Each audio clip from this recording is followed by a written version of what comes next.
दोस्तों, मैं आपका दोस्त आशीष शर्मा एक बार फिर से आशीष शर्मा क्लासेज में आपका बारंबार स्वागत करता हूं। इस बार इस वीडियो में हम MGGS रिटन एग्ज़ाम टेस्ट 2024-25 के लिए जो टेस्ट होने वाला है उसके लिए हम इंग्लिश का टॉपिक, ग्रामर का topic, voice, active voice and passive voice का टॉपिक लेकर आपके सामने हाजिर हुआ हूं। इस वीडियो में मैं कुछ आपको एक्टिव वॉइस और पैसिव वॉइस की सामान्य जानकारी दूंगा। ये वीडियो जो है वो आपका एक पार्ट, इसके बाद में दूसरा part active voice passive voice का आएगा। जो वॉइस का टॉपिक है वो 2 पार्ट में हम पूरा करेंगे। इस वीडियो में 5 से 7 मिनट का जो वीडियो होगा, इस वीडियो में हम इसकी पहले सामान्य जानकारी पढ़ेंगे जो आपके लिए काम आएगा। एक बेसिक जो है आपका एक्टिव रहेगा। वीडियो को स्टार्ट करने से पहले मैं आपको बता देना चाहता हूं, अगर आप इस चैनल पर नए हैं तो चैनल को सब्सक्राइब करें, बेल आइकन को दबाइए ताकि आने वाला जो भी लेटेस्ट वीडियो है वो आप तक तुरंत पहुंच जाए। वीडियो को अंत तक देखना बिल्कुल भी ना भूलें। वीडियो को स्टार्ट करते हैं। देखिए, Ashish Sharma classes on YouTube, MGGS written exam test 2024-25, voice, active voice and passive. अब सबसे पहले क्या होता है, एक्टिव वॉइस से पैसिव वॉइस बदलने के जो नियम है उसको हम देख लेते हैं, जो एक सामान्य जानकारी है। सबसे पहला नियम है कि ऑब्जेक्ट को जो है सब्जेक्ट में बदलना है। ऑब्जेक्ट को क्या करना है, वो सब्जेक्ट में बदलना है। जो एक्टिव वॉइस का ऑब्जेक्ट है उसको हम पैसिव वॉइस बनाते समय सब्जेक्ट में बदल देंगे। फिर हेल्पिंग वर्ब लगाएंगे। अब हेल्पिंग वर्ब क्या लगाना है, कैसे लगाना है, इसके बारे में हम आगे पढ़ेंगे। पर ये अभी सामान्य रूप से ये 5 जो नियम है वो आप पढ़ लीजिए, इनको अच्छे से एक बार रिमाइंड कर लीजिए। ऑब्जेक्ट को सब्जेक्ट बनाना है, हेल्पिंग वर्ब लगाना है, वर्ब की थर्ड फॉर्म लगानी है और बाई का प्रयोग करना है और फिर सब्जेक्ट को ऑब्जेक्ट में बदलना है। ध्यान रखिएगा, ये दोनों नियम जो है एक दूसरे के विपरीत हैं। पहला नियम ऑब्जेक्ट को सब्जेक्ट बनाया और अंतिम है सब्जेक्ट को ऑब्जेक्ट के रूप में बदला। अब समस्या आती है कि हेल्पिंग वर्ब का यूज कहाँ से लें, कैसे नहीं लें। तो मैं आपको बता दूं कि इसके लिए मैं नीचे जो है वो विस्तार रूप से समझा रखा हूँ। देखते हैं इसमें कुछ नोट जो है वो वर्ड हैं। यहाँ पर कुछ वर्ड्स हैं उनके साथ बाई का प्रयोग बिल्कुल भी नहीं होता है, जैसा कि अपन ने यहाँ पे पढ़ा चौथे नियम में कि बाई का प्रयोग करते हैं। देखिए, अगर सेटिस्फाइड होता है तो सेटिस्फाइड के साथ हम विद का प्रयोग करते हैं, बाई का प्रयोग नहीं करते हैं। नो हो तो उसके साथ टू का प्रयोग करते हैं। प्लीज्ड का हो तो उसके साथ विद का प्रयोग करते हैं। डिसप्लीज्ड हो तो उसके साथ विद का प्रयोग करते हैं। एनॉयड हो तो उसके साथ एट का प्रयोग करते हैं। और एडिकेटेड हो तो उसके साथ टू का प्रयोग करते हैं। इंटरेस्टेड हो तो उसके साथ इन का प्रयोग करते हैं। और इन्वाइटेड हो तो उसके साथ टू का प्रयोग करते हैं। इनका प्रयोग होता है, इनके साथ बाई का प्रयोग नहीं होता है। जैसे एग्जांपल मैं देखूं, ये एक्टिव वॉइस आपके सामने है। एक्टिव वॉइस है आई नो यू, मैं आपको जानता हूं। इसका पैसिव वॉइस बनाएंगे तो वर्ब की जो वर्ब है उसके आगे जस्ट जो है उसको ऑब्जेक्ट को सब्जेक्ट बना लिया यू। अब यहाँ पे ये फर्स्ट फॉर्म दे रखी है, फर्स्ट फॉर्म दे रखी है मतलब प्रेजेंट टेंस, सेकंड फॉर्म दे रखी है मतलब आपके पास्ट टेंस का सूचक होगा।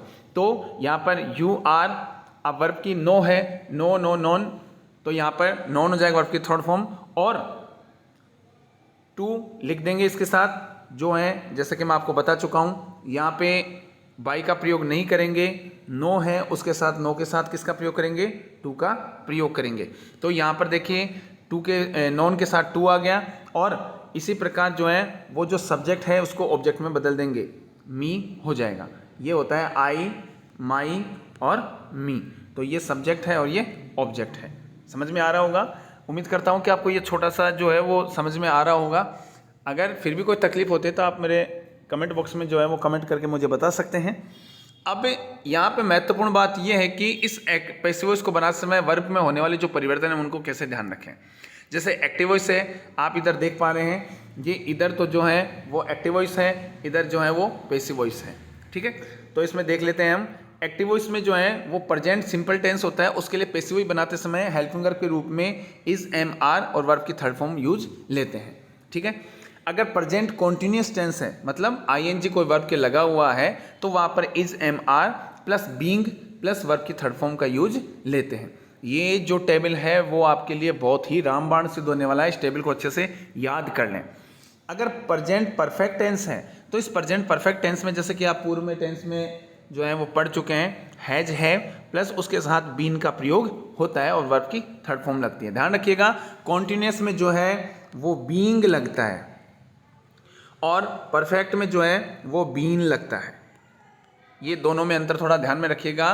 प्रेजेंट कॉन्टिन्यूस में जो है वो बीइंग लगता है और परफेक्ट में जो है वो बीन लगता है। ठीक है, ये दोनों चीज़ें जो है कन्फ्यूजन की थोड़ा ध्यान रखिए।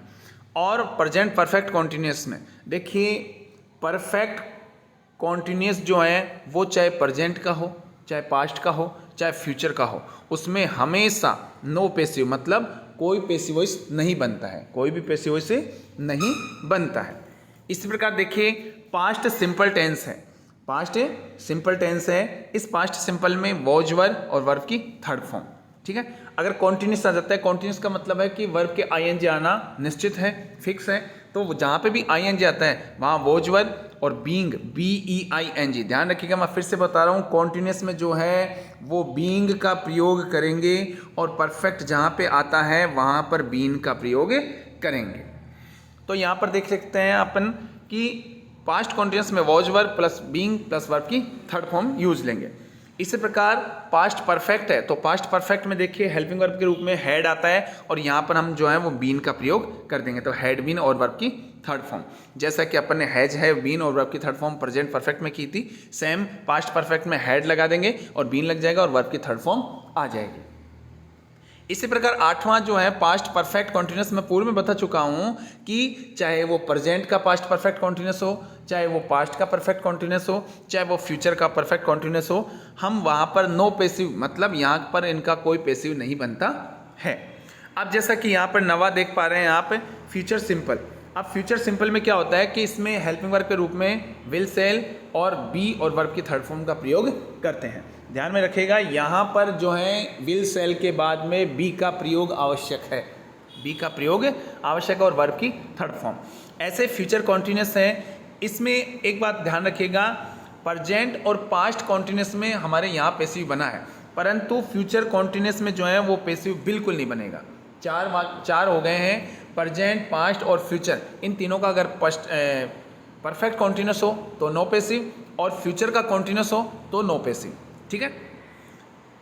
11वां है फ्यूचर परफेक्ट। अब फ्यूचर परफेक्ट में क्या होता है कि बी के पहले विल और सेल के बाद में हैव का प्रयोग होता है और उसके आगे बीन का प्रयोग हो जाता है, ठीक है। जैसा कि आप देख पा रहे हैं इसमें बीन का प्रयोग हो जाता है, सेल विल और बीन प्लस वर्ब की थर्ड फॉर्म, ठीक है।